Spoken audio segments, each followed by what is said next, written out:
členom, ktorý je momentálne na rybách a troška sme prišli vyspovedať, čo na ryby a celkovo jeho úspechy, ako sa mu darí v tejto kaprárine.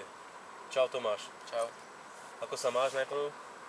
Tak mám sa výborne. Tak je dobre. Ako sa ti darí? Tak aktivita je zatiaľ slabšia. Čo ti momentálne funguje na tejto vode? Esko s jointom je asi najlepšia gula, čo tu funguje. Máš tu nejaké pekné ryby pochytané? No, tento rok sa mi podarilo pochytať aj 18, 16. A ako dlho vyzerá, že to je tvoja domovská voda? Si to aj vyrastal na tejto vode, alebo ako to začalo celé, tvoja rybačka? Kde to začalo od malička nejako? Ako dlho chytáš ryby? Tak sa ťa spýtam. Všetko to tu začalo. Hej. Kaprárine. Od začiatku chytáš kapre, alebo nejaké tak feeder, brčko, či si niečím prešiel, alebo... Jasné, začal som to laicky zo začiatku a postupne som sa tomu začal venovať. Takže vravíš, že nebola to tá kaprárina, ktorá hneď odpálila od začiatku tvoje snaženie, ale... Určite nie. Nie? Mal si nejaké úspechy aj predtým, alebo táto kaprárina celkovo lov na boji, si nazvem to tak, ťa nejako toto doposunulo k lepším rybám? Jasné, doposunulo ma to k väčším rybám, väčším úspechom. Koľko rokov vlastne chytáš ryby? Tak začal som chodiť od 3 rokov s ocinom na ryby. Nedávno. No. Navštevuješ aj nejaké iné revíry, alebo snažíš sa väčšinou tu nás skôr prelomiť takú, no šťastnenú nie, keďže máš tu krásne ryby, ale chodíš na nejaké iné vody, lákajú ťa nejaké iné revíry?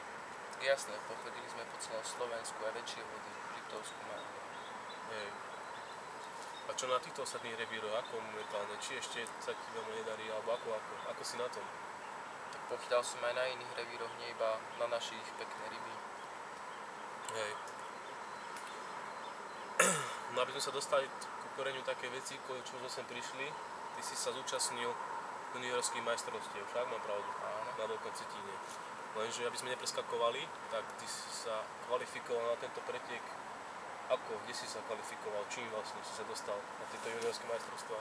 Zúčastnili sme sa najprv u preteku PRP Pohoda, kúsok pri Lučenci a tam sa nám podarilo vlastne vyhrať ten pretek a tam sme dostali voľný vstup na tieto preteky. Čo ti fungovalo na tých pretekoch najviac? Ako čo sa týka nástrahy a nejaká taktika, systém chytania? Aké tam boli pravidlá? Taktiku sme mali vopred zvolenú a Vulkán, môžem povedať, že nám tam najlepšie išiel. Tak skúšali sme. A kedy sa konal tento pretek, tá PRP Pohoda? Už sa nepamätáš, že? Zlá otázka. Plánuješ sa zúčastniť na budúci rok, alebo... Jasne, chceli by sme sa zúčastniť aj budúci rok. Preteky ťa bavia? Baví ma to, jasné. Hej. No dobré, a vlastne z tejto Pohody si sa potom posunuli na troška asi vyšší pretek, by som to nazval, ak si to môžem dovoliť. A tam ste mali, aby sme teda nezabudli, tam ste mali súťaž dvojic však? Áno, súťaž dvojic. To bol tvoj parťák?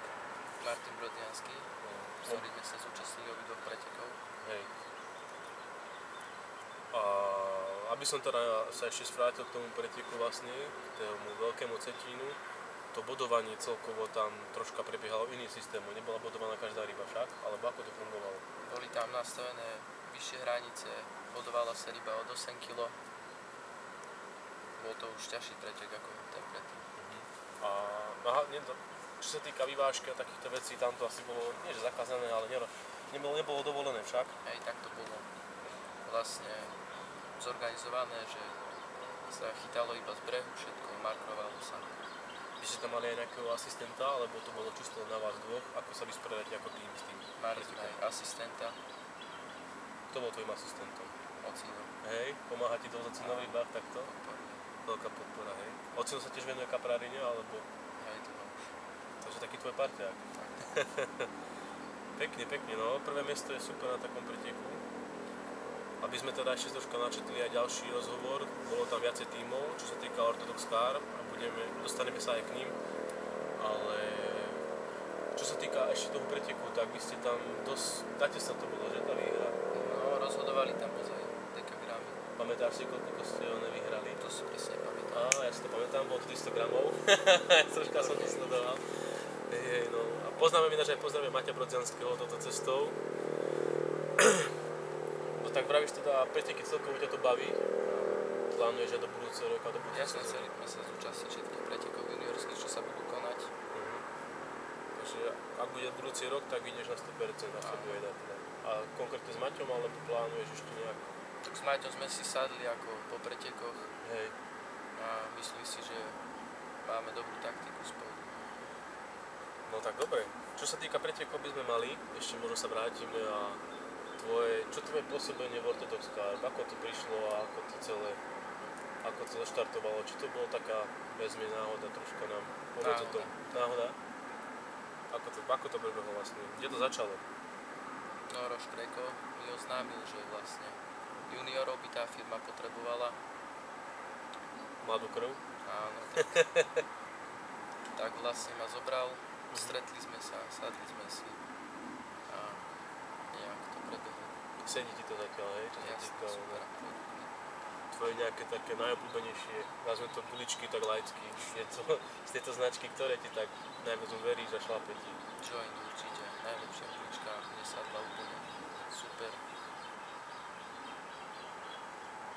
A neviem, čo ešte také. Túto sezónu aj plánuješ niekde inde sa aj nejaké iné vody, alebo už len skúšať niečo bližšie, keď je takéto miestne revíry tvoje?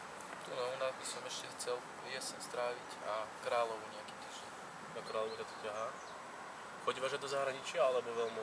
Veľmi ani nie. Ešte nie však. No dobre, tak ja ti ďakujem, Tomino, za tvoj rozhovor. Ty si stretli a prajem ti veľa úspechov pri vode. Nech sa ti darí a Lovu zdar. Ďakujem. Čau.